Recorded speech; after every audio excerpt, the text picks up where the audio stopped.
It's Gabriel Setright, and I am the WHYY Media Lab's instructor for Julia de Burgos, WB Saul, and Parkway Northwest.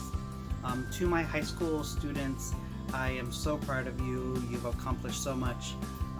For the students at Saul, I'm so proud that you've been able to run the labs and show your leadership and be at the same time extremely creative.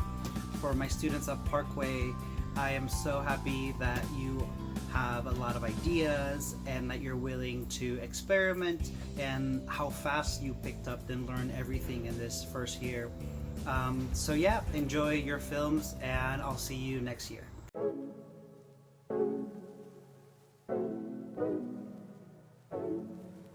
This is my life right here.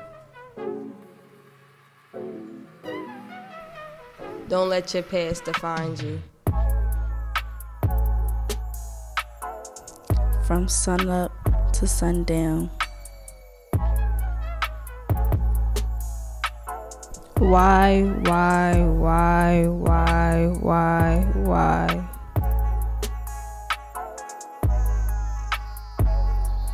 It's simple, stop making it difficult.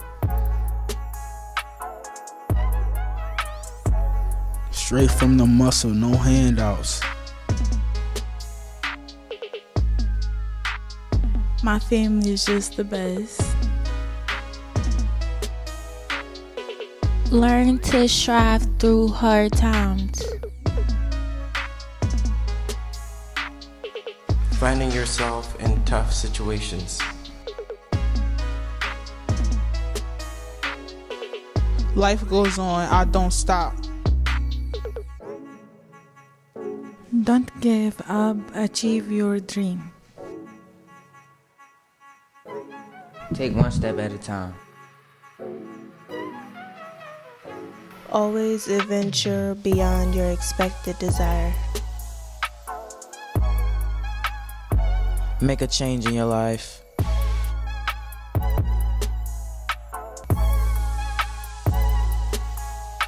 Strive for greatness, better yourself.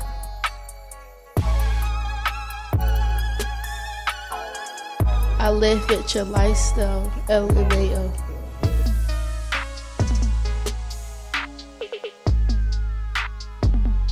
I love the game of football.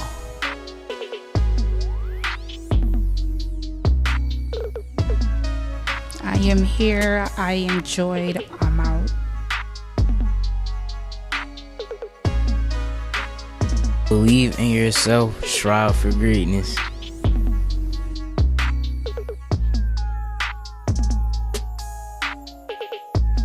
Bend but never break, stay strong.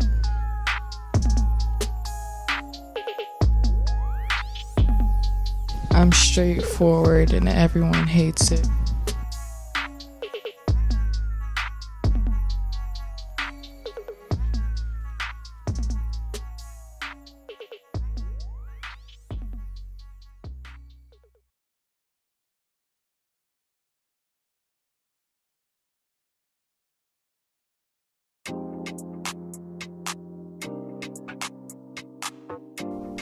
Welcome to Parkway Northwest High School. We're here, we learn with purpose to lead with purpose. The Parkway program is a prototype school without walls created by the School District of Philadelphia in 1967. The program presently consists of 4 units, approximately 200 students chosen by the lottery from the school district, 10 teachers, 10 to 12 interns, and a unit head and administrative assistant housed in 4 separate non-school locations around the city. The students attend classes in conventional subject matter areas, the bulk of which are taught by Parkway teachers and which usually take place in sites around the city contributed by agencies and institutions. And subject fields are not ordinarily available to high school students, offered by volunteers from many institutions whose courses are monitored by Parkway staff. To provide intellectual and impersonal coherence to the program, to offer counseling and basic skill development to all students, Parkway offers a period each day called tutorial. Parkway Northwest was originally the Parkway Zeta campus in Northwest section of Philadelphia. The hallmark of Parkway program was a school without walls where the city served as a classroom for our students. Parkway was known as a school without walls because the students learned about journalism at local newspapers, auto mechanics at auto shops, and art from museum historians. In the Parkway program, high school students choose their own subjects of study and use the city's intuitions and business as classrooms. The philosophy behind Parkway program is that people only learn what they want to learn, not what someone else imposes on them, and that they learn best by grappling directly with the rich material in the world around them.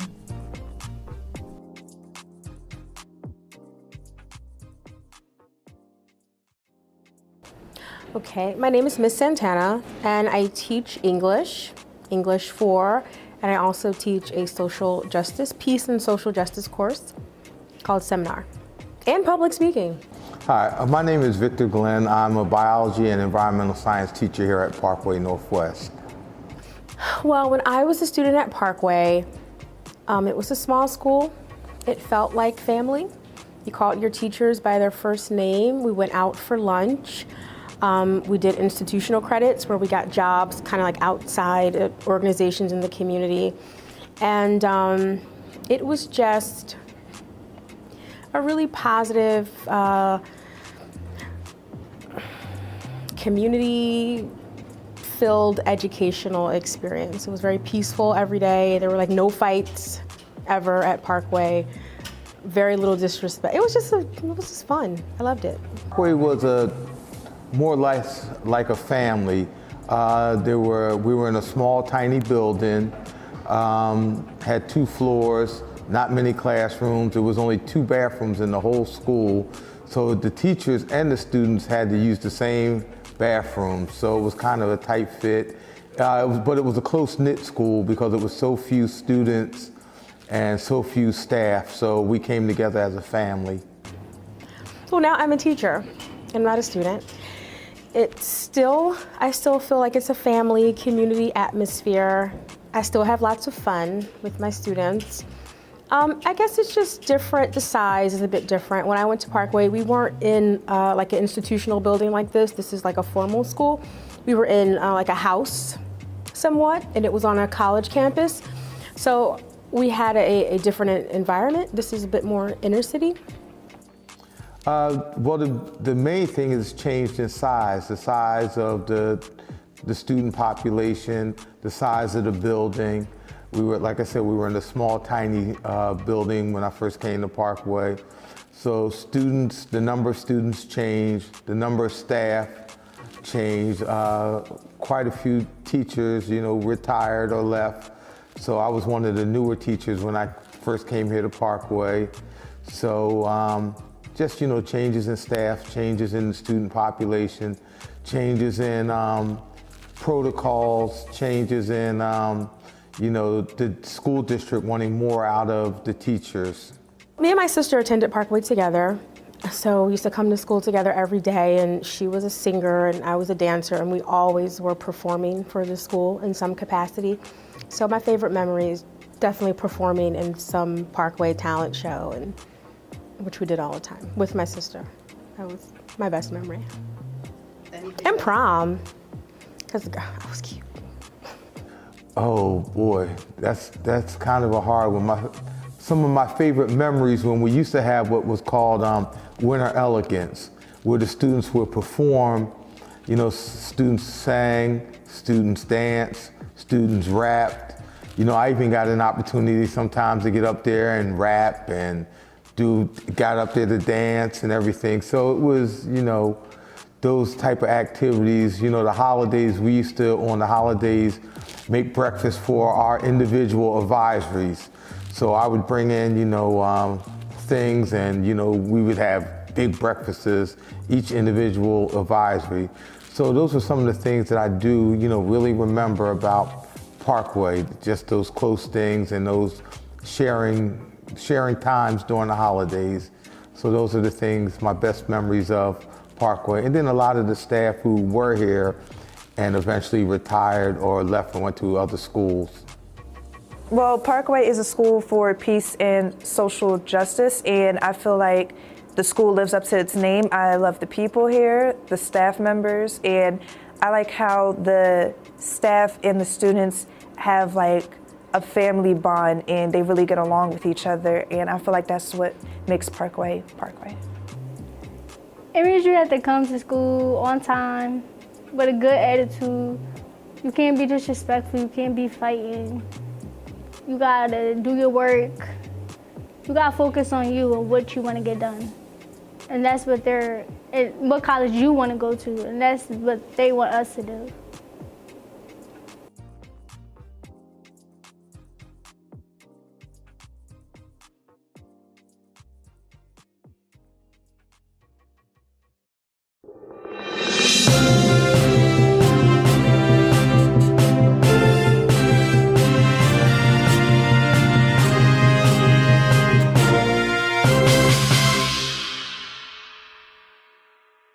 Good afternoon, Philadelphia. My name is Melissa. My name is Demian. And this is PSJ News. Today we'll get a report about hygiene and how to wash our hands properly. In this field, we have reporter Shania Shanklin with the news. Hi, my name is Shania Shanklin, and this is Parkway News. Today we'll be investigating hand washing. Why should we wash our hands? We should wash our hands in an attempt to not spread germs. How often do you wash your hands? I wash my hands every time I eat, go outside, and use the bathroom. Are you afraid of germs? Heck yeah. Why should we wash our hands? I think we should not wash our hands because, like, why? It takes too much of your time to wash your hands. Like, for what? How often do you wash your hands? Listen, I don't wash my hands at all. Like, I just use the bathroom, do what I gotta do, and keep it moving. Are you afraid of germs? Oh, no. I love them germs. Give them to me, baby. Wet hands with water and apply soap or hand wash. Rub hands palm to palm. Rub palm over the back of the other hand with interlaced fingers and vice versa. Palm to palm with fingers interlaced. Back of fingers to opposing palms with fingers interlocked. Rotational rubbing of left thumb clasped in right palm and vice versa. Rotational rubbing backwards and forwards with clasped fingers of right hand and left palm and vice versa. Rinse hands under running warm water. Dry hands thoroughly with a paper towel or air dryer. If you don't wash your hands, then you would have a buildup of germs throughout the day, whether they be germs of your creation or other people's germs through contact with other items. Germs are all around. You will never be 100% germ-free, but as you said, you can have common practices that will reduce the amount of germs. Okay, thank you. Parkway Northwest Administration has responded to the coronavirus situation by posting key information in the hallways and by providing more hand sanitizer stations. This is Shania Shanklin reporting from Parkway Northwest. That was wonderful. Thank you, Shania.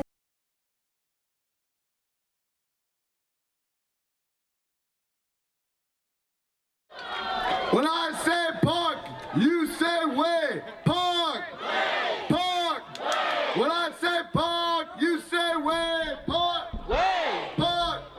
A little louder. When I say park, you say way. Park. Park. When I say park, you say way. Park. Park. Let's give it up. Peace Walk 2019.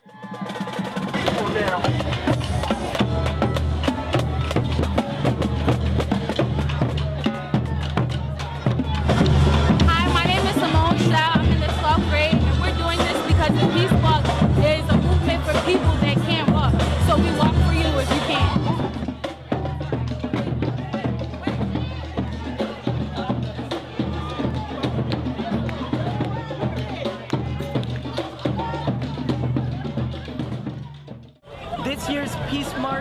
is all about our students standing in unity for what they believe in. We have so many different banners for why we all stand for peace and showing that we are one in our goal for it.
Being a woman of color, I'm always asked the same questions.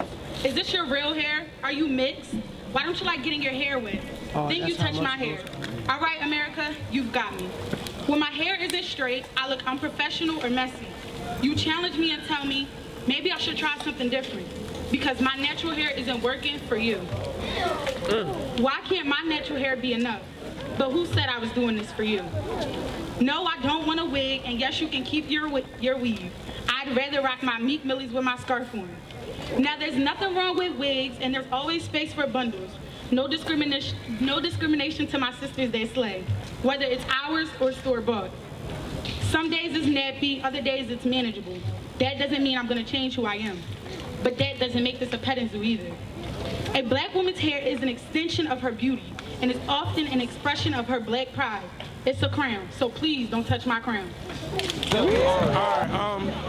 So I'm not really a huge person on protesting and all this, but I truly feel as though like this experience is going to help a lot of us in the future, because somebody like me, I grew up with immigrants for parents, so they're not really keen on this kind of social justice and trying to find equal rights for everybody. They're just here to be here. So I truly feel as though like this is going to change somebody's life. This is going to be a real impact on somebody's life. And that's it. Thank you. This is what it's about. Schools don't do what you guys are doing today.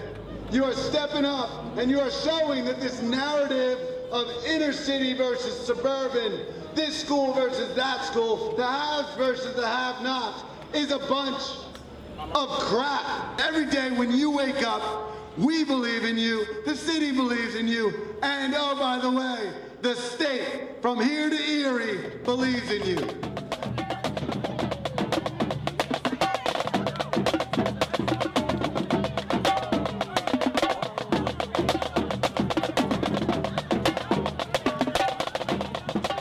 The average student here in the city of Philadelphia receives almost $10,000 less to be educated than their counterparts in suburban counties. The average black face in the state of Pennsylvania has a 5-time greater chance to be incarcerated than a non-black face. We spend an average of $42,000 a year to keep folks in prison, but yet are fighting just to get you to an average of $15,000 to educate. Folks, if that's not separation, I don't know what is. You have the power to change that. You have the power to change our future. You have the power to make things right.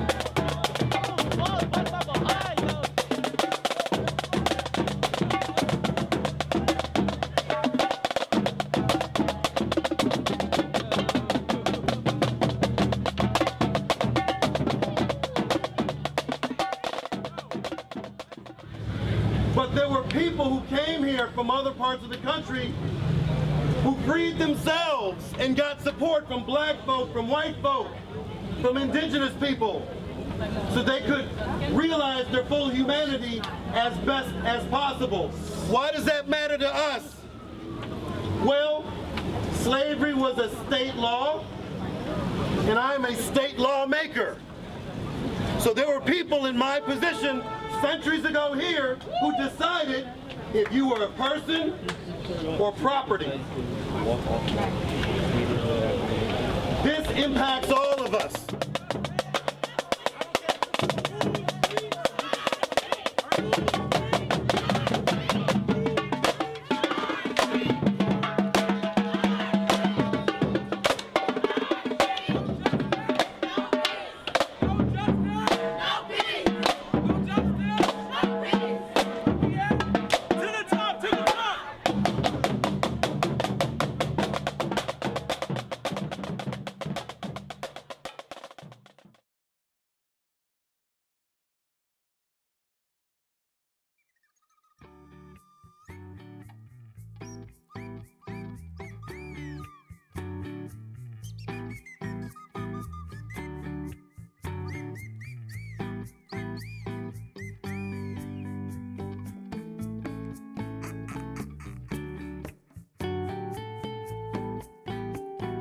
Hi, I'm Chloe and I'm a koala bear. This is my baby.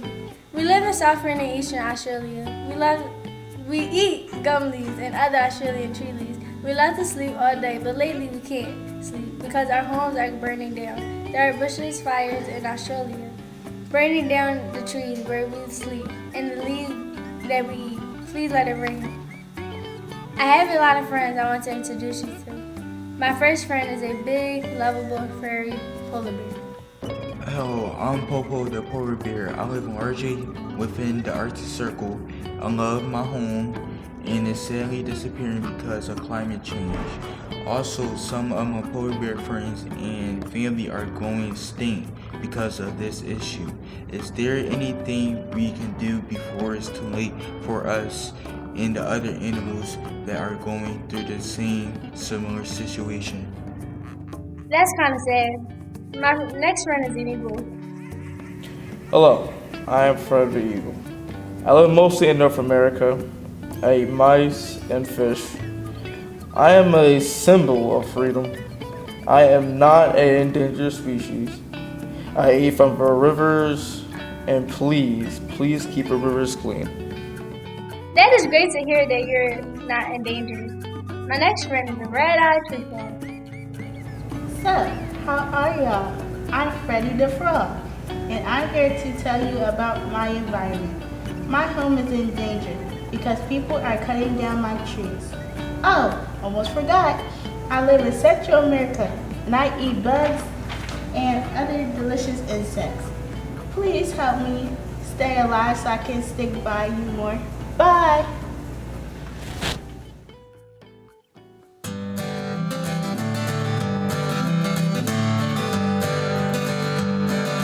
Koalas sleep all day, they sleep the day away. Koalas sleep all day, they have a lot to say. That's called their habitat. Koalas sleep all day.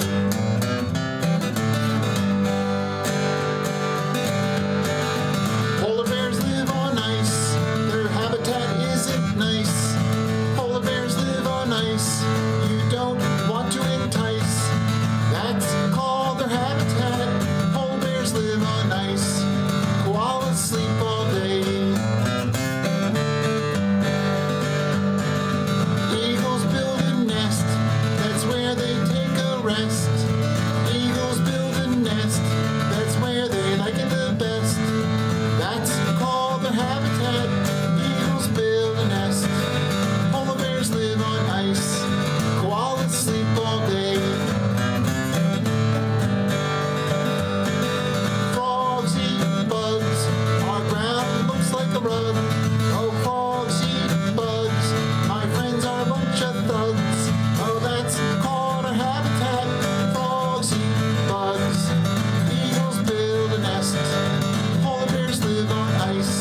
all day. Penguins eat fish, that's their favorite dish. Penguins eat fish, catch some more they wish. That's called their habitat. Penguins eat fish, frogs eat bugs, eagles build a nest, polar bears live on ice, koalas sleep all day. Everyone needs to eat, they need something to drink, they also need a home, that's called their habitat.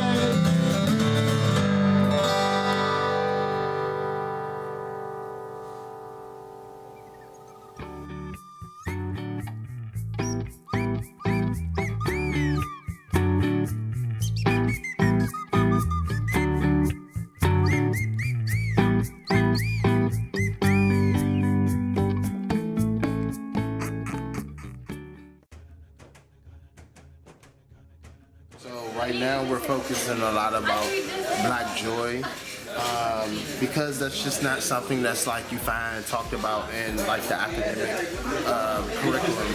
It's good to have a space for young people to be able to express themselves and to think about identity, how they identify as young Black people and people of color. This project is about Black joy and how we present it. And so my group is doing a project on we present Black joy through hair. It's about like Black culture, like Black joy. Well, the project is based on Black joy. And this is about a woman loving herself, feeling appreciated about herself, and putting different cultural things in her. The Black Joy Project is a project that's really integrated students celebrating themselves and what it means to be a Black young man or young Black woman today in America. It's so often that we're only recognized for negative things or things that trouble us or struggles that we go through. And I really like how Lindo has introduced and embraced this project, because instead of constantly flying along the platitude of struggle and pain and resilience, this is really just celebrating what makes Black people unique, what makes them happy, what makes us excellent. And the children, they have enjoyed themselves immensely, and it's really been a pleasure to have them in my classroom. Yeah. So my name is Poet Lindo. I teach Art of Growing Leader, and here, this semester at least, we're teaching a Black Joy project. And Black Joy is this radical act of joy that is not just imagining what happiness looks like, but acting on it in our current reality without the idea of like any oppressive forces. We're basically like doing projects like based on Black History Month, and we're just like trying to like show the school what we're doing. It has to be like about Black History Month. We talk about like topics that's like involving like Black culture and the Black community. My project specifically, we doing like the history of do-rags. We doing like a collage of pictures with people with do-rags on. We basically just illustrating different parts of like the Black community and what makes Black culture. That's it for why do-rags. Cause us as Black people, we like hair a lot. We always obsessed with our hair, waves, all that. So we thought doing do-rags would make it like, correlate.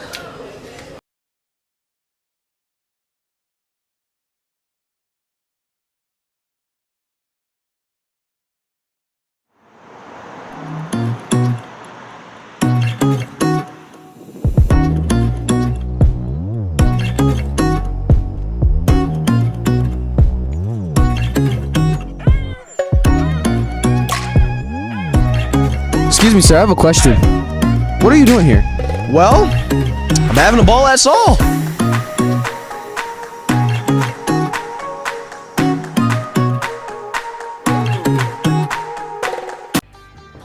This is Josh coming at you from WB Saul High School of Agricultural Sciences, addressing how appealing our cafeteria food is.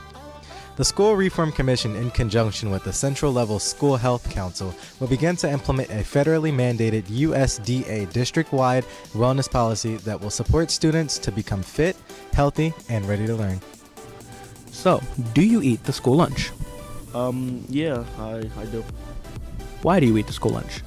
I eat the school lunch because it's just something for me to eat, and plus I'm not gonna spend money on the vending machines. Does the school lunch look appealing when served? No, not at all. What are some items that, when served, you just won't eat lunch that day? There's a lot of stuff that just aren't good there, so I can't think of any right now. What are some items that you enjoy being served? Probably the chicken sandwiches, maybe. On the School District of Philadelphia's website, it states the Division of Food Services will continue to offer wholesome and appealing meals that utilize whole grain rich products, reduce sodium, and use only fat-free flavored milk. While efforts have been made to ensure students are receiving foods that are high in nutrition and provide daily recommended calories, oftentimes the food options provided do not meet students' standard of what is taste and visually appealing. Do you eat the school lunch? No, I don't. Why don't you eat the school lunch? It looks really nasty, it does not taste good at all, and I'm 100% confident they gave me spoiled milk before. Do you pack your lunch for school in the morning? Yes, I do. Is it a hassle to pack your lunch? At least 90% of the time, and that's because I usually miss my bus, and because of that I need to take a bus around like 7:50 and I'm almost late to school. Former First Lady Michelle Obama has said, "The food that you put into your bodies can actually help you get better grades. When you give your body the best possible fuel, you'll have more energy, you're stronger, and you think more quickly." What do you think about the lunch that you serve to the students? I think that the kids get great lunches, and if they don't like it, all they gotta do is put in a request for what they want, and we will try to get it for them. What are some things that you would do to change the lunch to make it more appealing for the students? Well, as I said again, if the kids don't like the lunches, we will try to get what they want. All they got is all about the kids and what they want. Because we want the kids to eat the food. We don't want the kids to throw the food away. So if they don't like something, we will try to upgrade and improve based on what they say. Well, we want this, we want that. We'll try to get it for them. However, if the food provided in our school is not appealing, then students will not benefit, because for most youth, taste outweighs healthiness. In short, I ask food service to consider placing much more value on the taste and visual appeal of the food being served. This is Josh, signing off.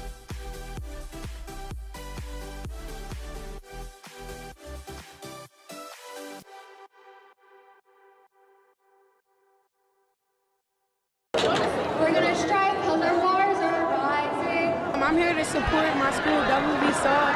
We're gonna strike because our people are dying. I'm here to support the climate strike. We're gonna strike for life. I'm here because our earth is dying. We're gonna strike Because climate change is really important. Climate strike because I feel like it's very important to raise awareness about it, since it's something that's going on right now, and we can make a change. We can do something about it while we're still here and while the earth is still alive. So yeah. I'm Mr. Smith, a teacher at WHYY Saul High School. I brought my natural resource management students here because climate change is something that we learn as a topic in class, but it's also something that I want my students to be very adamant about, making sure that their voices are heard. I'm here at the climate strike because I'm against climate change. A lot of kids need to be more active in the community. We are people who know the facts, and others who deny it can't handle the truth. We go to school every day to build up our future, but if we don't make people believe, there won't be a future to build on. So not only are we fighting for clean air, water, and a healthy place to live, we are fighting for the Earth's future. I just feel that environment should be saved, and that natural resource management conservation is a big thing that we should worry about. I hope people's point of view will change about climate change, that they will stop trying to ruin our futures. I want my kids to grow up in an environment where they can have clean water, have good resources. I'm here because I want my grandkids to have a healthy and safe life in the future. And I'm here to support everyone behind me because we want to make the world a better place and make it cleaner. Yeah. This has been brought to you by WHYY's Media Lab program.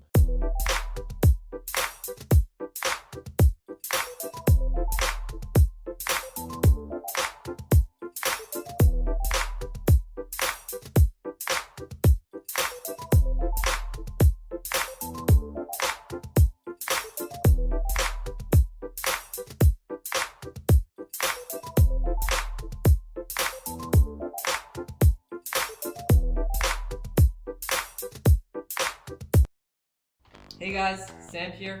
I'm a media instructor at Brady, Hill-Freedman, Martha Washington, and George Washington.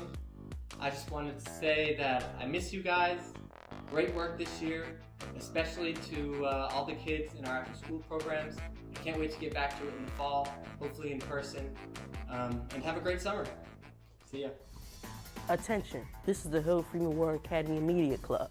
If you want to get the scoop, you gotta be in the loop.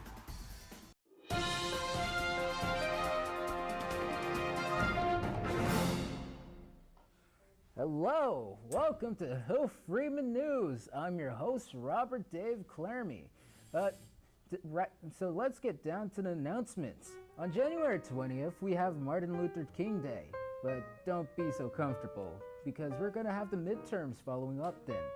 So make sure to have a good night's rest and, well, study for it. Right. Afterwards, on the 24th, we're gonna have a half day. So you can actually alleviate the stress you got from the midterms. And the week after that, we're gonna have College Week. So be sure to decorate your favorite teacher's doorway and for that pizza party reward. And if you don't care about pizza parties, well, then beg your teachers for some CAS hour points, if you know what I mean. Anyway, we're gonna be shifting off to the history of the world with our hosts Andrea and Derek. My name is Derek Addison. And my name is Samira Stevens. And today we're going to talk about different political things that have been happening in the year 2019. I mean, wow. That's the thing, it's actually not 2019 anymore, it's 2020. And a lot of different political things around the world has happened as of today. So the topic that we will be discussing is Trump and this upcoming war.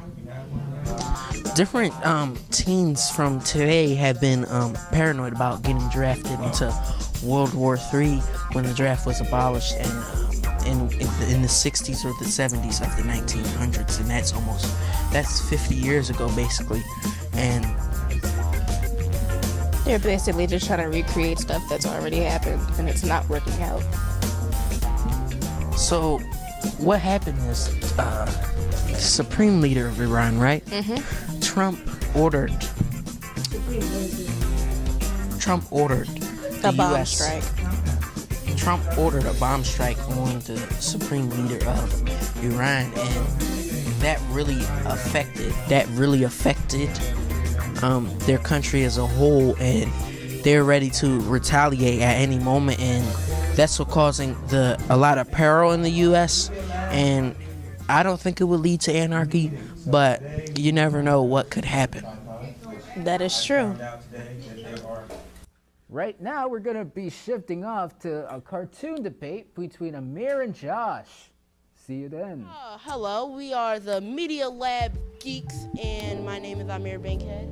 And my name is Joshua Greer. And we are debating cartoons. But we're going to go to the next one. Next we're going to talk about Ben 10, the original. I'm not going to talk about, the current one on Cartoon Network, versus Danny Phantom. I will be Team Danny Phantom, and I'm Team Ben 10. All right. So Danny Phantom is basically about this teen boy and his parents wanting to hunt the ghosts. So they built this machine. The machine didn't work. Yada, yada, yada. Danny Fenton, he walked into the machine and his DNA got messed up. So now he could turn into a ghost and human boy at will. And, I mean, it's a pretty good story. I mean, who wouldn't want ghost powers? Like, it's so good. And then it is very good for his time. He has a very diverse group of friends. And, like, I feel like character development was not there. So it had pretty good character development. I feel like everybody had a piece of the action. Now, plead your case, man. Well, I'm going to stay on Danny Phantom topic for 1 second. I like how Danny, he met his, future self where he was evil. But, 3, 2, 1.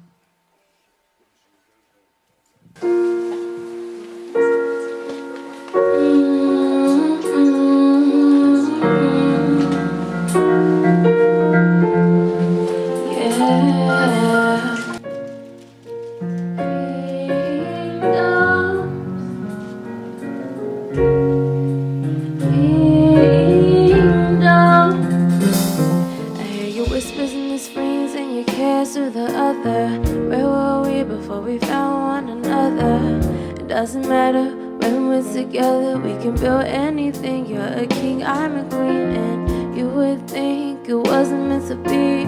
Somewhere we could live peacefully, somewhere you don't have to regret, somewhere I can be all I am. We build it up, they crumble. Our people love a difference.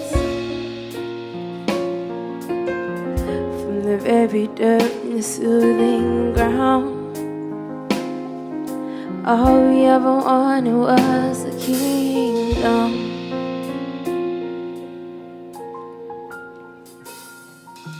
As years go by, we could lose one another, through the sun and through the thunder.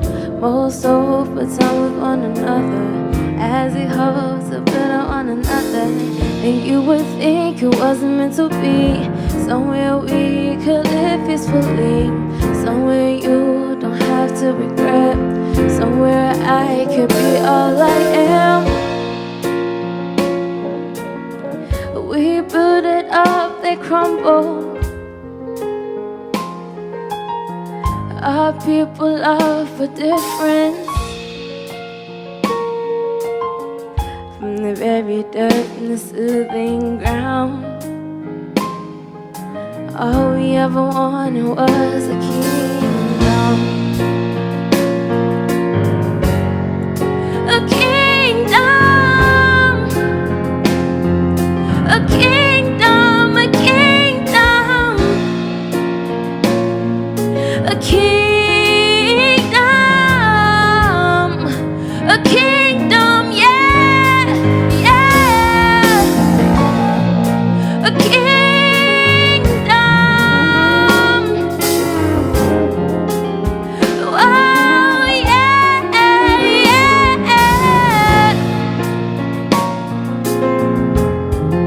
A kingdom. A kingdom.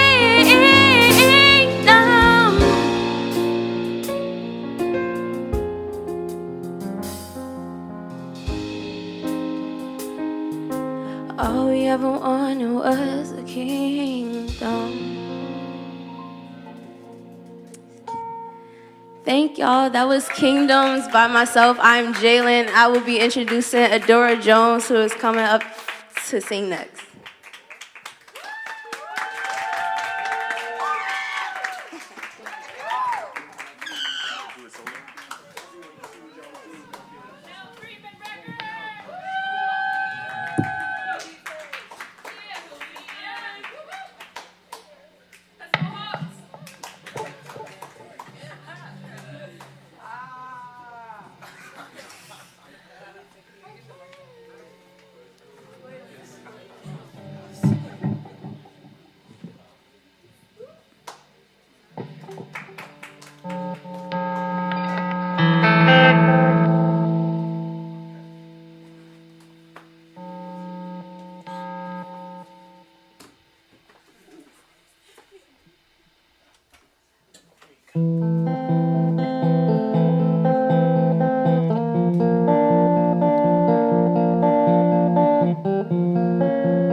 won't let you reach the ground.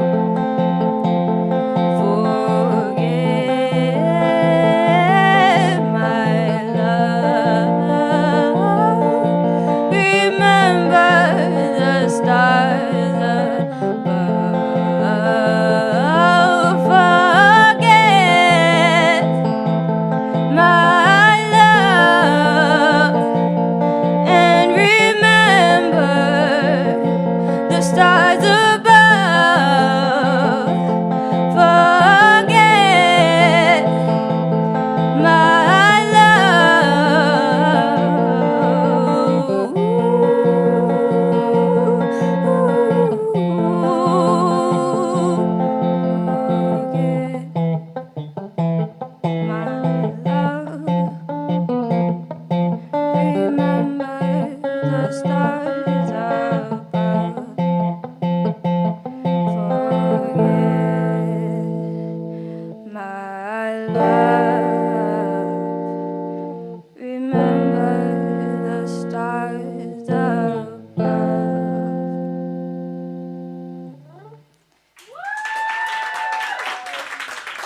That song had no title, and my name is Adora Jones.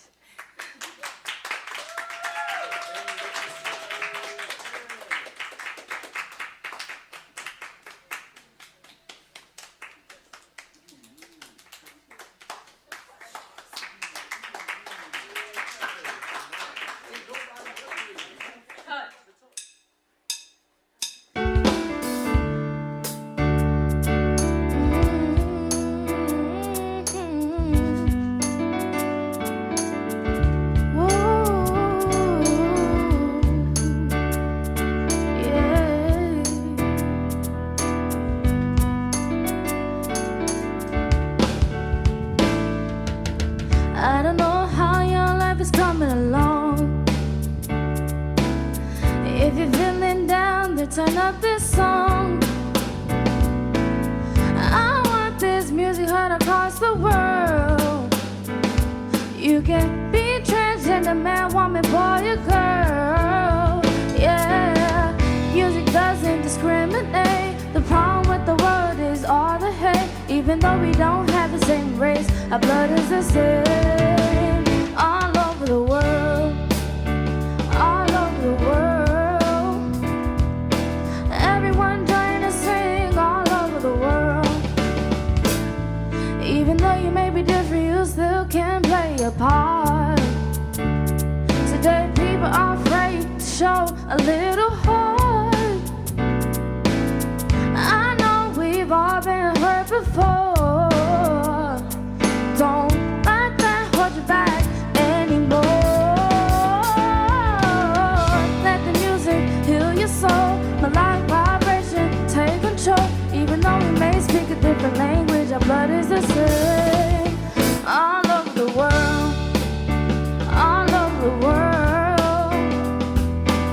Everyone join us sing all over the world. All over the world, all over the world. Everyone join us sing all over the world. I know that life is hard sometimes. A little bit of life becomes hard to find. If we stay bonded as one, we can find some. I know that life is hard sometimes. The love that young becomes hard to find. If we stay bonded as one, we can find some. All over the world, all over the world. Everyone join us sing all over the world. All over the world, all over the world. Everyone join us sing all over the world. All over the world, all over the world. Everyone join us sing all over the world. All over the world, all over the world. Everyone join us sing all over the world.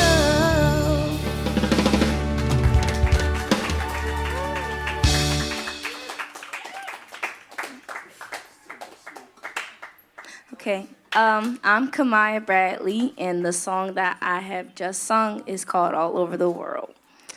The next person you will hear from is Ebony Edwards singing I Forgive You.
To the house, wishing to call out to you.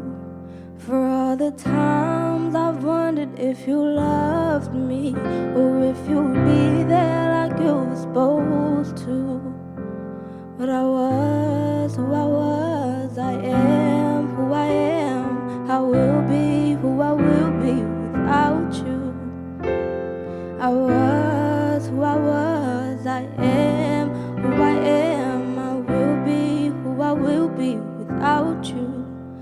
So many times my heart has been broken, wondering if your intention's true. So many times my ears have been deaf of the phrase, I'll always be proud of you. But I was who I was, I am who I am, I will be who I will be without you. I was who I was, I am who I am, and I'm not angry anymore. 'Cause I forgive you, I forgive you. I've been broken for so long, but the pain has made me strong. I forgive you, I forgive you. I've been fine since you've been gone. I forgive you, I forgive you. I've been broken for so long, but the pain has made me strong. I forgive you, I forgive you. Time has healed my soul, and now it's time for me to be happy. Nothing left for me to hold on to. I don't know if you are even sorry, but I still forgive you. Forgive you, forgive you.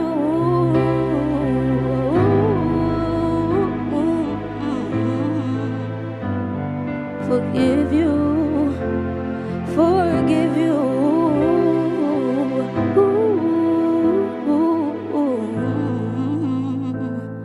I was who I was, I am who I am, I will be who I will be without you.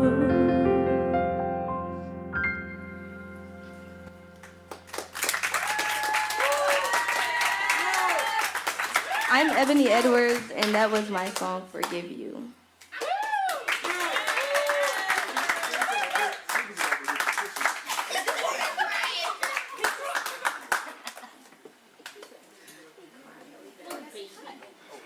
Everyone cut, yeah. Good. So late. Yay. Here we go.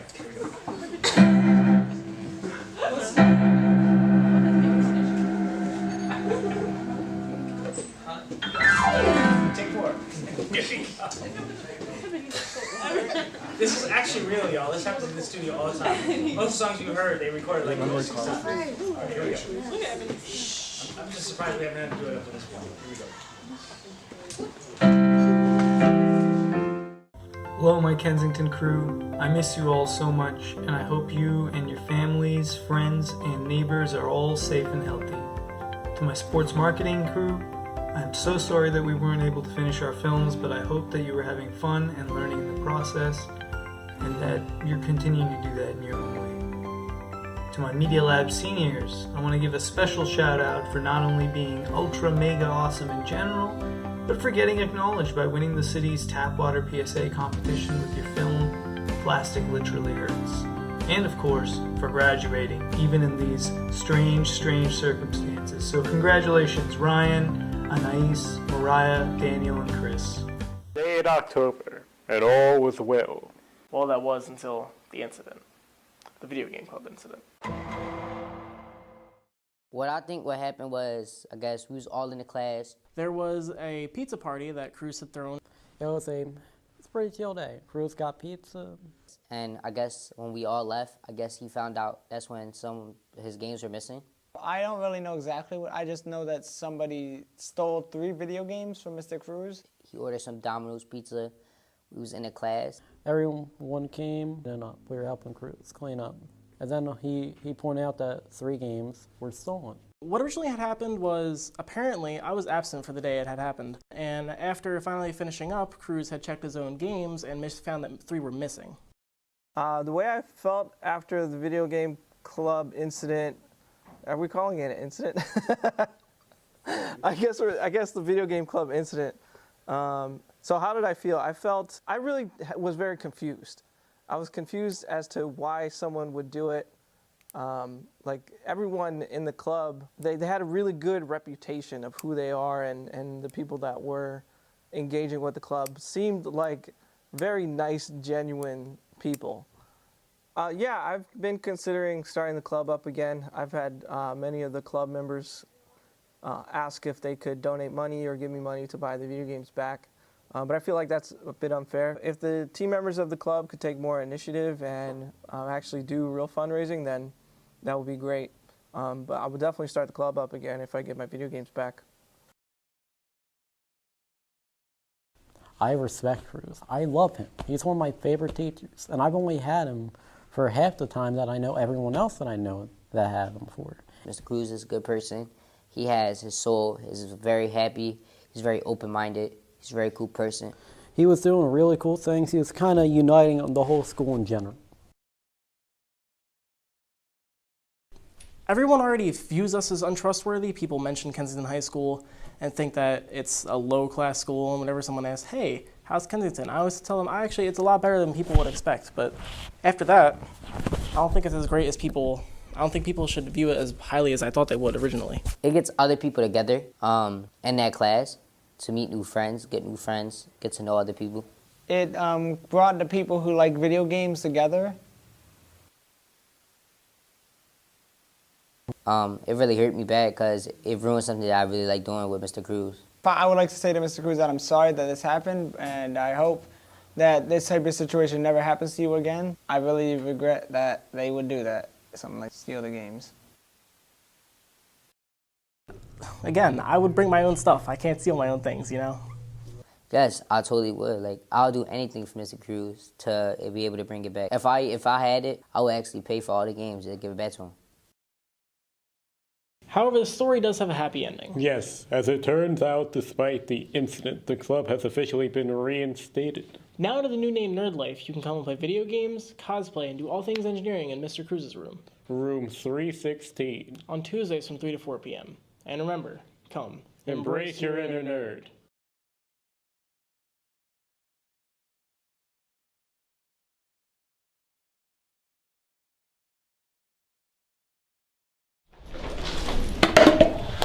Damn you, water boy! Sweet baby Yoda! Yeah. Ow! Ow! Ah! Ah! Stop!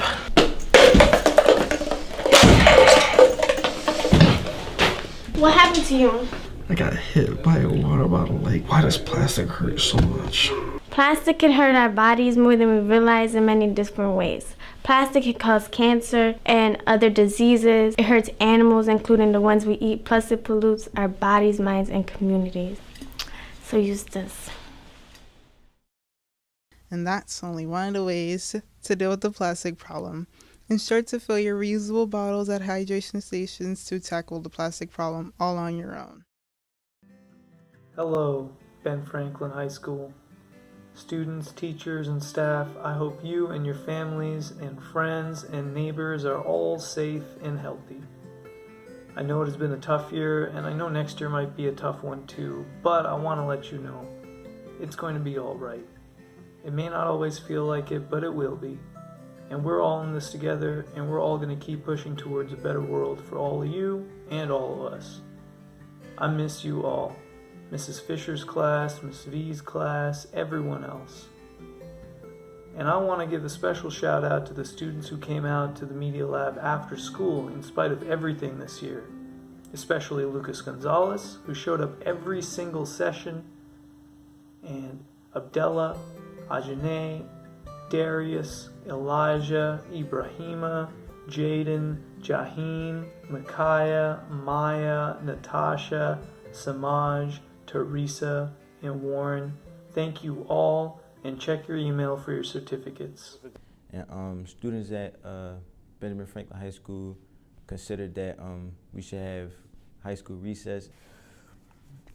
We spoke with our principal, Dr. Borelli, to hear her thoughts. So I think that it is important for there to be social time and space in the roster, not necessarily recess. I think recess is not age appropriate for high school, but opportunities like seminar or elective classes where there's a little bit more collaboration that can occur is an opportunity for students to still have that social time. So when I was in high school, I would do anything that would get me away from class and near my friends. So probably I would have participated, and I really would have liked it because it would have been a reason for me to socialize with my friends. If we had recess here at Ben Franklin, I think that it would interrupt the amount of time that we have in our roster to transition students back into the building. So when I think about recess, I think about students going outside of the building into a yard or a play area. And because in high school, you need to get so many places, once during that 3-minute transition between classes, I think that would be really hard. So I do think that if we had time built into the roster where kids could just have their own time and their own space, I think it's really good for socialization and for just to get a brain break and some time out. So I think that would be a good thing for the students. Students should have recess or have some type of way to like release their energy, but it should be only limited for maybe like 30 minutes, but plus your lunch. So 15 to eat, 15 to play. It should be scheduled recess. So my thing is you probably do basketball, almost kind of do the same thing you do for gym. Be basketball, football, maybe hockey, maybe soccer, but it should be like, programmed and set up. So, you know what I'm saying? So it's structured. So if you see like our lunchroom right now, it's just, it's very tight. It's too many people like on top of each other, so it'll be a way to release energy, you know what I'm saying? Also, hopefully, you know what I'm saying, even with recess, if we go back to Ben Franklin, maybe we can ever do something where kids can go out and get like their own lunch. So that's just another way to try to release some of your energy so you're not just cooped up in school all day. So I went to Roman Catholic. We used to play like basketball or chill on the yard. So our lunch period, we got to be able to go outside because we had a lot, I guess you could say. Oh, absolutely. I play baseball, basketball, whatever, we structure, soccer. I darn sure would. Recess would be beneficial for us, but it shouldn't interrupt any of our class, like any more like our school time, and it should be like in a balanced, like orderly way.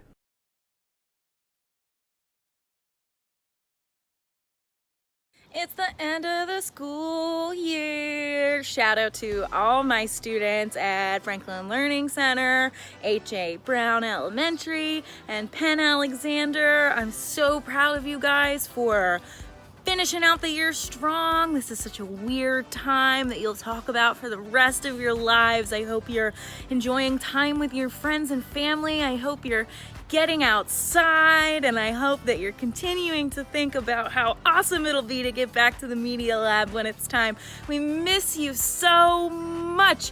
My students are exactly why I do my job, and I love you guys, and I hope you're safe. I hope you're happy. I hope you're talking about some of these difficult issues in life we're facing right now, and I hope you know that everybody at WHYY is here for you. So call us, reach out, let us know what you're up to, and I can't wait to see you when we get back to school. Mwah.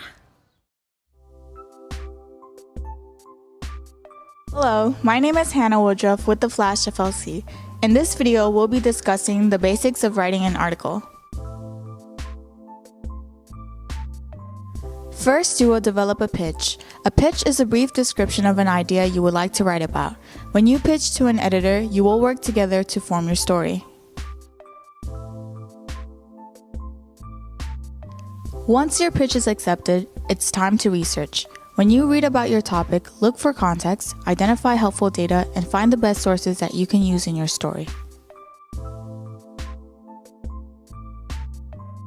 First, you will need to schedule a time to meet with your sources. Give them a call to discuss your story and find a good time and place to interview. Now let's get the story started. Always prepare your questions before the interview so you appear organized and professional.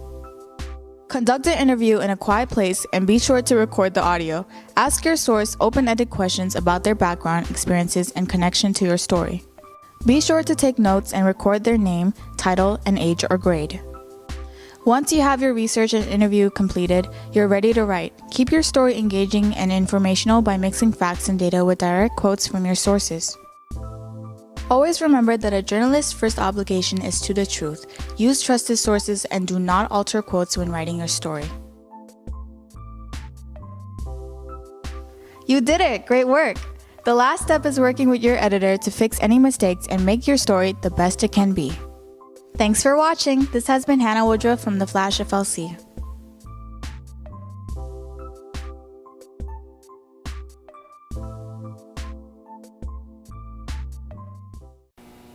If you really knew me, you would know that I'm kind-hearted and an old soul. I base my whole life off of happiness and nothing else. So people may find other things more important, but the most important thing to me is being happy. So to be me is to be happy. If people don't have enough education or knowledge about, and not just race or gender or anything, but it could be like a friend or something. They could be harmful because they can be hurtful. They could make people think that they actually fit that stereotype and make them feel a certain type of way. Just looking at me now, I sometimes have a straight face. That's my resting face. I don't naturally have like a smiling face. So somebody will look at me and say, oh, you look mean. But really, I'm not mean. I'm a really nice person. So that's something that people usually misunderstand about me.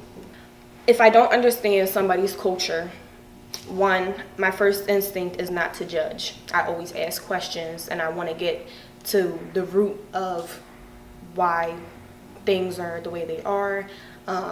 It's just me personally, I like to have an open mind and I ask questions if I don't know about it. Impeachment is a process specified in the Constitution that basically allows the legislative branch to check people in positions of power in the federal government if they break the law within their office. This is only the 5th time in American history, so in about 240 years, I guess, where impeachment proceedings have been opened against a president. Most recently, this happened with Bill Clinton in the 1990s. This is a very big deal because very few people throughout the course of American history have been alive during an impeachment proceedings, and now we've seen 2 in the past, 25 years or so, which is a pretty big deal.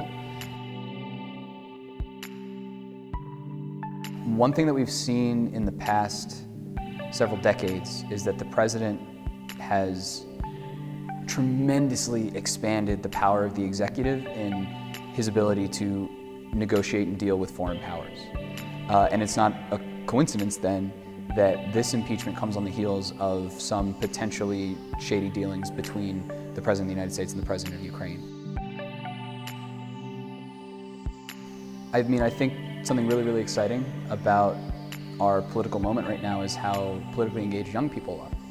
And high school students stand to be affected by this not only as citizens, like you said, but as active and engaged participants in the political process.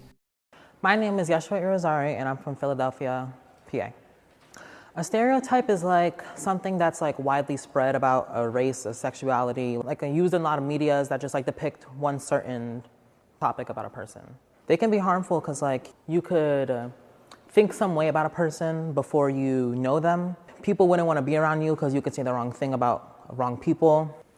Some people assume that, like me, I'm a Latino man, that I'm sometimes dumber than people think. That's a common stereotype against Hispanic people. So when I hear the word stereotype, I feel it's a word that like doesn't have a good aura around it. It makes me feel like upset when I hear it because like I don't like stereotypes at all. Like I'm not gonna judge you on what you look like, or like I'm gonna judge you on like when I meet you, like how you approach me. I correct people's false assumptions about me and false assumptions about other people too. If you really knew me, you would know that I'm like a fun, caring person. I really care about what you think. I really care about how you feel. I'm not aggressive. Hi everybody, my name's Joe Savin and I'm the media instructor at Penn Treaty School. I just wanted to say congratulations to all the students for all the incredible work you put out this year in the news program. It's been awesome to watch the Penn Treaty Media Lab grow into what it is today, and I'm really excited to see what's going to become of it next year. You guys all put in incredible work and you all have a lot of talent. And I also want to say thank you to Ms. Kiefer and to Mr. Lynch, without whom none of this would have been possible. Keep doing your great work. Congrats, everybody. I want to take a moment to recognize the perseverance and hard work that you all put into this course over the year. Each of you came in blind and are leaving with eyes wide open. Your dedication and commitment to journalism is more important now than ever. I am proud to have been a part of and to continue this journey with you. The skills you have mastered from script writing, storyboarding, and audiovisual to production and oversight will be of great value not only to you next year, but for life. You are the voices of Penn Treaty, and in the not so distant future, you will be the voices of your entire generation. Considering all that is happening in our country at the moment, we must remember that journalism's first obligation is to the truth. Its loyalty is to citizens. It is an independent monitor of power that relies on verifiable information that is comprehensive and open to compromise and criticism. You are telling the stories that will be written into textbooks for future generations. You are amplifying the voices of those that cannot be heard. You are sharing the joy and heartbreak of humanity. You are the eyes, ears, and voice of all. Mustafa, Jada, Bilal, Yakima, Xavier, Gage, Tierra, Tahira, Jonathan, Jose, Miracle, Dejanay, and Kianalise, I am proud of you and can't wait to see you all again next year. Stay safe. Take care, all.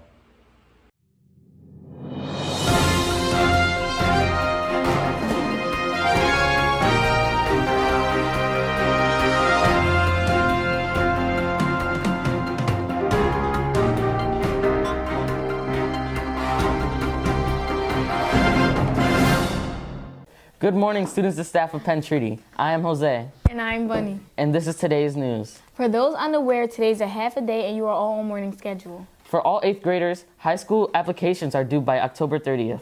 Miss Scardelli's running club starts soon, so jog by room 212 if you are interested. Speaking of being interested, the STEM after-school program in room 106 is every day after school. They offer homework help, 3D printing, drones, coding, and robotics. Education Works also offers homework help, dance, and other fun clubs. Stop by room 317. This week, we interviewed 2 members of this Penn Treaty basketball team about their upcoming seasons and tryouts. Let's hear from them. Good morning, Penn Treaty. I'm Bunny, and today we're here with Tajay Ward and Isaiah Chambers from our All-Star basketball team. Can y'all tell us a little bit about the program? Well, we are a well-organized basketball team. We work hard. and we always put the classroom first, and most importantly, we love our coaching staff. Okay, how do you try out for the team and how do you prepare for it? Well, the first thing you need your physical. Without that, you cannot play. And Or try out. Yeah, you can't play or try out. You gotta stay in shape. You gotta do well in class. Wake up. Get to school on time and always be in uniform. Okay. Are you excited for what the season has to bring? Yeah, we're very excited. Last year we got a little bit far, but we aren't content. We want to get even further. We feel like that we're a great team and we can be in the position to go far. Okay. How do you think your sport has helped in academics? Playing a sport, it pushes you in the classroom. It pushes you to always want to keep your grades up. Without good grades, you can't even play, basically. So you want to have your grades up. It always pushes you. It's always a reminder, and it's like a force. Mr. Diamante's middle school gym classes participated in an Olympic-style competition this week. Let's hear from some of his students and see what they are up to. Hi, I'm Jada Bennett, and I am part of Penn Treaty News. Today we are here with the Penn Treaty Olympics for the middle schoolers. And right now we are about to see them do a shuttle run as one of the Olympic sports. So basically throughout the week we do different fitness tests. Each day we do a different one just to measure how the kids' fitness levels are. We do various different things from the shuttle run, we have the mile run, long jump, push-ups, sit-ups. And this is just a guide for the kids to see where they're at compared to other middle schools around the world. So there's like an average base where they have to meet, and we do this each marking period to test their fitness level, and we try to improve it, and by the end of the year they hopefully reach the average of every middle schooler around the world. Oh, that sounds really tiring. Yeah, true. So a lot of effort involved. I mean, I try to make it fun, so we make it like game-based, or we maybe give an award, or we acknowledge the best male, best female athlete in the school. So just to give them some extra motivation when they're doing the test, that they don't maybe feel pressured either. Like everyone's motivating, everyone's clapping for everyone, no one's laughing. It's a fun environment here. Like everyone's enjoying the fitness test so far.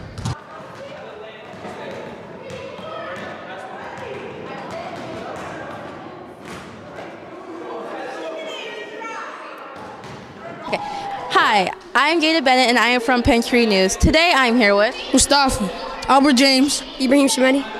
These are some competitors of the middle school Olympics that we have at Penn Treaty, aka the Penn Treaty Olympics. So can you guys tell us something about it?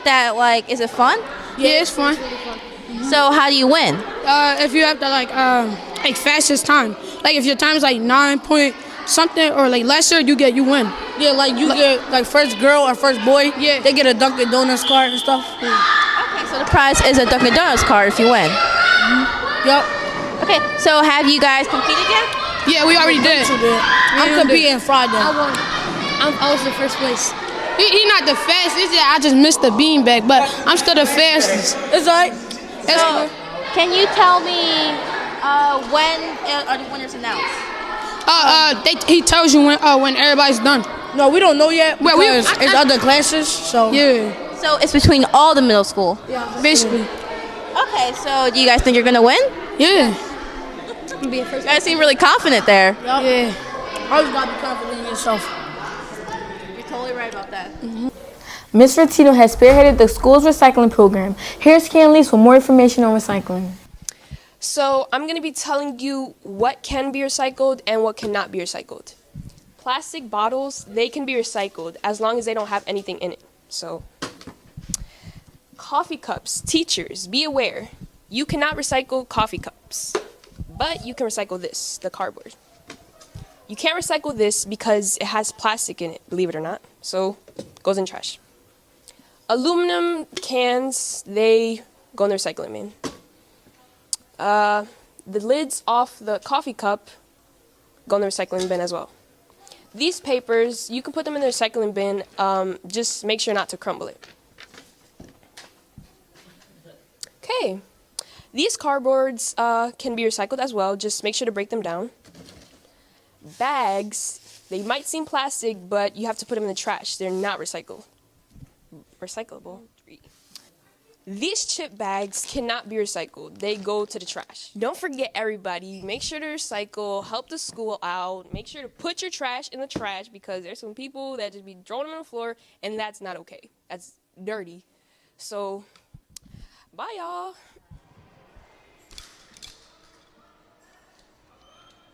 Bye, Hamilton. Also, we ask a bunch of Penn Treaty students Halloween trivia questions. Let's hear what they have to say. Today I'm here with Christian, in what grade? 12. What was the full name of the killer on Friday the 13th? Freddie. Freddie? It was Jason. What's his full name? I don't know his whole name. Guess. I don't know. Guess.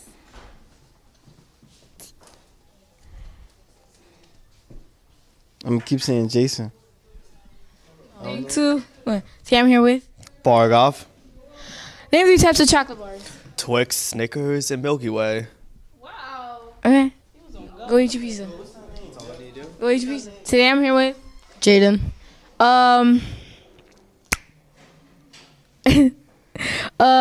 What is the night before Halloween called? Halloween Eve? I don't know.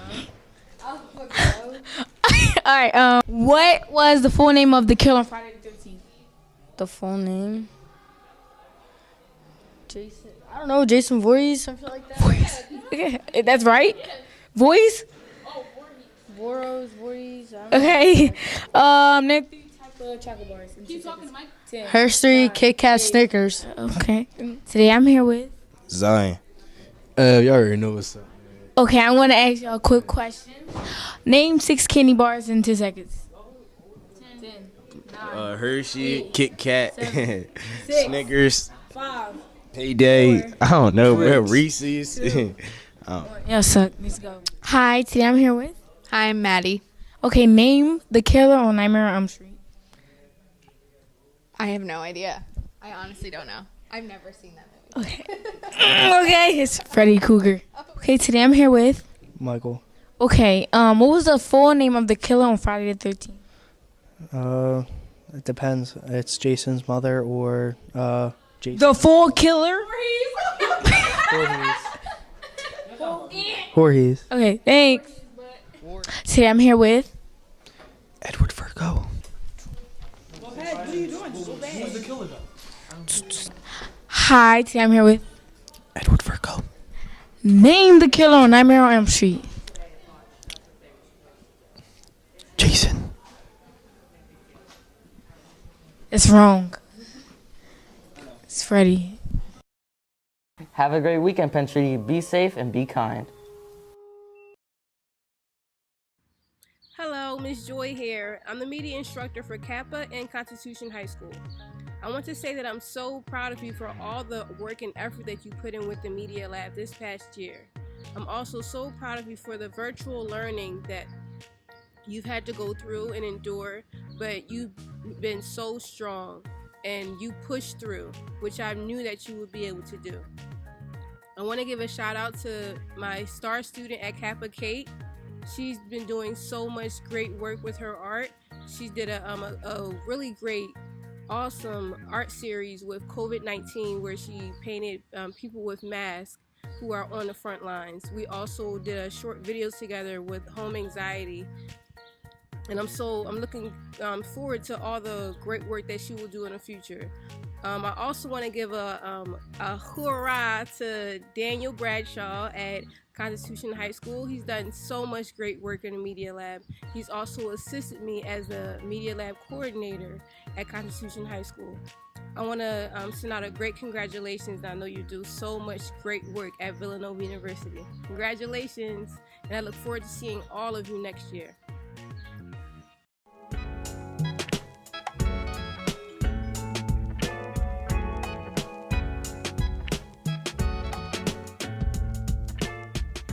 So today I'm going to be showing you a day in the life of a quarantine student, so keep watching. So usually what I'll do is I will wake up and get on my phone for a couple minutes, and then I will go to the bathroom and wash my face and brush my teeth, and I'll come back to my room and get all my stuff such as my computer and my book and my pencils and stuff to go in the living room to learn. The reason why I go to the living room is because I feel like if I'm like in my room, I feel too comfortable and I'll like tend to like become relaxed and might fall asleep. So yeah, that's why I go in the living room. Now I'll be getting onto Google Meet. I don't know why we use this, but I guess it's alright. How like I click this, so I don't want them to hear me, and I turn on my camera because I already have like this thing on my computer, and I join. So statements here. And this is my work in order for the day. so that He's you going over can it. I correct wouldn't say that the workload is a lot. It's been pretty easy since I've been home. The hardest thing might have been, I guess, an essay or so. I just finished my first class, which was Spanish. My thoughts on that class. The class is not really hard per se. It wasn't really hard when we were in school. It's not really different. The work is kind of still the same, and it's pretty easy. I always felt like Spanish was pretty easy. But yeah, he just gave us work for us to do for the week until Friday. So that's what I'm about to do now. I usually finish all the work like the day is assigned. So what the thing is, like, we have a 30-minute class period with the teacher, and then we have a 30-minute off screen where we can do like the work for that class. And then I go to the next class, which is African American History, which is my second period in school. I was able to complete some of my work for Spanish. Now it's time for African American History, which is my second period of the day. And it's at 11 o'clock. I've learned a lot in this class. I really like this class too. As you know, I always do my camera off, my mic off, unless I have something to say. Alright, so I have a college like mentoring class type of thing on Google Meet at 11:45 with these two alumni from my school. Alright, so I just came back from the little seminar type thing, and they taught us a lot. I have a whole page full of notes about college and after college and what I'm doing in high school and what I should do in high school. I enjoyed the class. So what I like about virtual learning is the fact that we start school later. So we start school at 10 o'clock and we end earlier. We end school at 1:45 depending on my last period. And I also like the fact that like the work is more straightforward. Like they don't really talk a lot. It's not a lot that I do not like. Oh, the time brackets. So like the times that certain things are due. Like I feel like certain things should be due later and certain things should be due earlier. Maybe I think too much, but I just feel like that's how certain things are. So far, I feel like this whole pandemic thing, it kind of ruined certain academic things for me. Like I wanted to have like summer programs, and I wanted to have a couple classes and courses that I wanted to take, but I couldn't take them because of this, this thing. In my free time, I'm usually either on TikTok or reading this book. Again, The Hate You Give. It's a really good book. I recommend it. Either I'm reading a book or on TikTok. Certain times I'm watching movies or shows that people recommend. In English, we're reading The Hate You Give. It's a good book. I recommend it. So we're doing double entries with this book. Yes, we're doing double entries with this book. I really like this book. I've watched the movie and I'm reading the book, and I think I like the book better than the movie. So now I have no more classes for the day, and it's 1:42. I will start my African American history work because I finished my Spanish, but I'm doing my African American history, then I'll get to my English. I do that because like I do it by class times and stuff like that. So yeah, and that's it for the day. That's it. That's all I do. And after all of this, I will just sit around watching a show or so. That's it. So yeah, thank you guys for watching.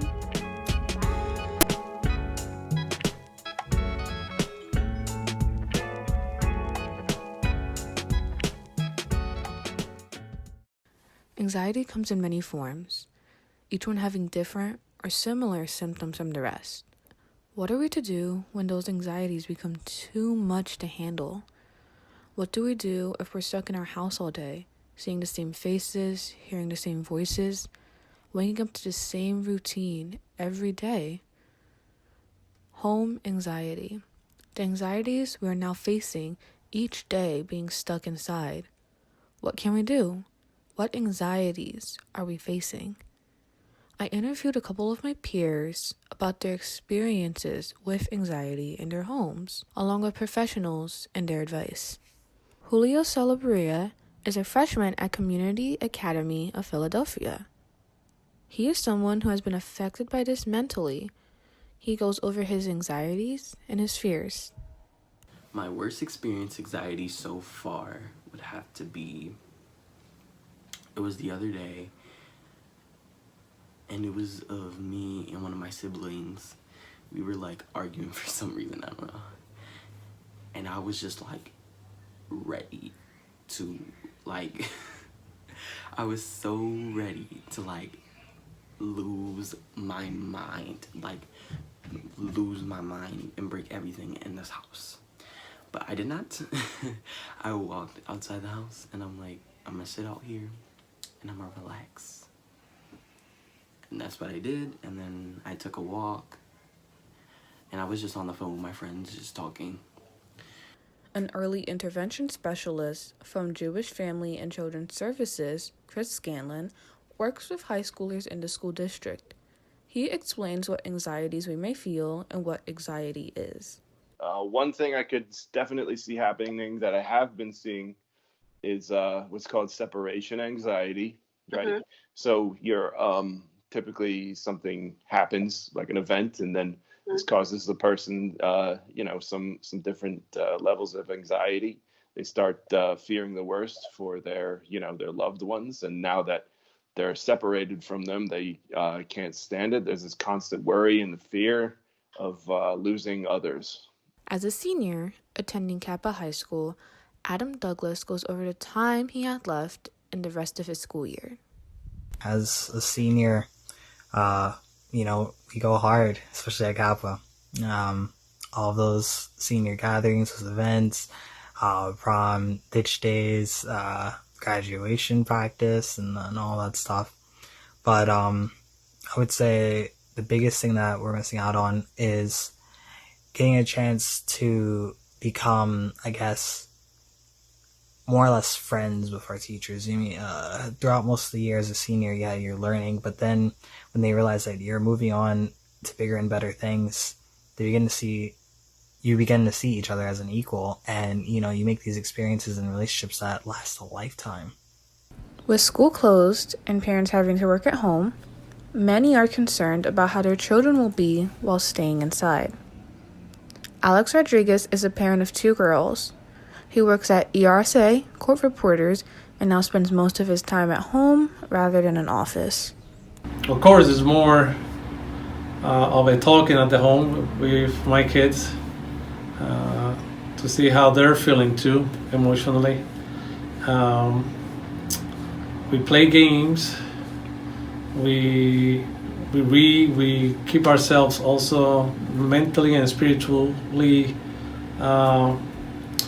aware of things, and when something comes up, we try to get the best advice and make the best of it. Rachel Levy is a suicide prevention specialist who works with Jewish Family and Children's Services. She talks about ways teenagers can deal with anxiety. Everything is so new, so there's so much information coming at you. So maybe try and limit or take it in small doses. But there are also ways that we could use social media for the positive. You can use it as a way to connect with friends or classmates. You can see, if you're doing something interesting at home, if you're doing a fun activity at home, share that with friends. Social media is a core part of every teenager's life. Tagita Kaba is another student from Kappa who relies heavily on social media and its uses. Social media has helped me with these sudden changes because I'm still able to keep up to date and keep in contact with friends, seeing how other people are doing, whether it's them posting on their stories, texting them, the whole 9 yards, and just being able to like keep up to date. You do have to keep in mind is that we're all in this together. So even if we can't see them on a day-to-day basis, at the end of the day, at least we know that we're all in this together and that we're all going to come out of it together. So when it is all over, expect that we will be partying, we will be socializing and seeing each other all of the time. How should we feel when we are overwhelmed with isolation? We cope. We ask for help. We turn the negative into a positive. We use each day as a growing moment and make those days worth it. And at the end of the day, we will get through this together.